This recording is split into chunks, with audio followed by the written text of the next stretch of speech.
오늘 본문은 역대하 17장 1절에서 19절까지의 말씀입니다. 오늘 본문의 주인공은 여호사밧입니다. 여호사밧은 아사의 아들로서 아사를 이어서 왕을 이어받게 됩니다. 성경에서는 아사 왕의 말년에 대해서 좋지 않게 이야기하고 있습니다. 아사 왕은 왕이 된 처음에는 분명히 하나님을 따르며 좋게 행동했지만 그 말년에 가서는 하나님을 의지하지 않고 사람을 의지하는 그러한 모습을 보여줍니다. 결국에는 하나냐를 감옥에 던지며 죽는 날까지 하나님이 아닌 의사를 찾다가 죽게 되는 그러한 장면으로 성경을 표현하고 있습니다. 아버지의 이런 모습을 보고 자랐던 탓인지 여호사밧은 다시금 다윗의 처음 길로 행동하면서 하나님을 섬기기 시작합니다. 마치 아사의 왕이 초기처럼 여러 우상들을 부시기 시작하면서 하나님의 계명을 따라서 살기 시작합니다. 그 계명을 자신만 지키는 것이 아니라 여러 선지자들과 레위 사람들을 통하여서 많은 백성들에게 가르치기 시작합니다. 결국 여호사밧은 부강하게 됩니다. 앞서서 말했던 여호사밧이 부셨던 우상들은 바알과 아세라입니다. 이 바알과 아세라는 그 당시에 풍요를, 그러니까 잘 먹고 잘 사는 것을 주관하는 신으로 여겨졌습니다. 그것을 상징하는 신으로서 웬만한 나라에는 다 바알과 아세라를 섬기는 그런 모습을 보여줬었죠. 하지만 여호사밧은 바알과 아세라를 부수기 시작했습니다. 그리고 거짓말처럼 여호사밧은 부강하게 되었습니다. 성경 5절에서는 이렇게 이야기합니다. 그러므로 여호와께서 나라를 그의 손에서 견고하게 하심에 유다 무리가 여호사밧에게 예물을 드렸으므로 그가 부귀와 영광을 크게 떨쳤더라.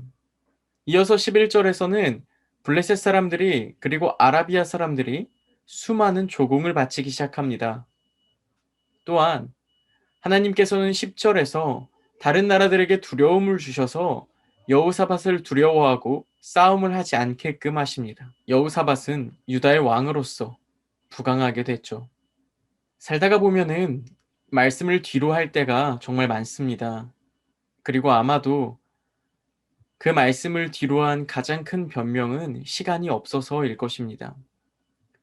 오늘 본문을 같이 읽었던 여호사밧도 이러한 핑계를 댈 수 있었을 것입니다. 지금 나라가 강하지 못하고 나라가 부유하지 못할 때에 우리가 군사훈련을 조금 더 하고 우리가 돈을 조금 더 잘 벌 수 있는 방법을 한 다음에 그 다음에 가서 하나님을 섬겨도 늦지 않지 않겠냐, 이런 이야기를 했을 수도 있을 것입니다.